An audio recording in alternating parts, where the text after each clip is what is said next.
Gwadar port authority complex पर कलअदम BLA के दहशतगर्दों के हमले की नाकाम कोशिश। ज़राए के मुताबिक फोर्सेस की बरवक्त जवाबी कार्रवाई में कलअदम BLA के तमाम 8 हमलावर मारे गए।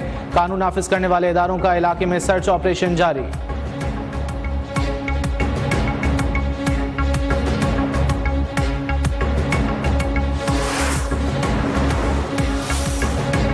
सदर मुमलिकत की मज़ाहिर नकवी को बरतरफ करने की मंजूरी। वजारत कानून का बरतरफी का नोटिफिकेशन जारी। नोटिफिकेशन के मुताबिक सुप्रीम जुडिशल काउंसिल ने मज़ाहिर नकवी को जुडिशल मिसकंडक्ट का मुर्तकिब करार दिया। मज़ाहिर नकवी को मिसकंडक्ट का मुर्तकिब करार दिया जाता है, पेंशन और दीगर मराद भी हासिल नहीं होंगी। मज़ाहिर नकवी का बतौर जज मुस्ताफ़ी होने का नोटिफिकेशन भी वापस।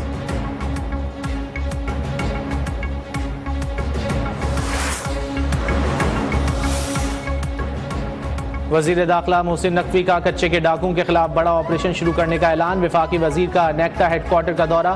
सरबरा नेक्टा IG ताहिर रॉय की तफसीली ब्रीफिंग। वज़ीर दाखिला ने कहा कि अमली इकदाम करना होंगे, किसी दहशतगर्द तंजीम को माफ़ी नहीं मिलेगी। नेशनल एक्शन प्लान पर मुकम्मल अमल दरामद करने का भी हुक्म।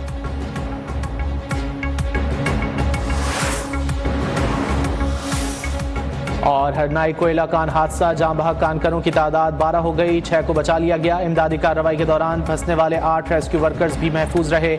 लेवीज, जिला इंतजामिया, PDMA और दीगर इदारों ने ऑपरेशन मुकम्मल कर लिया।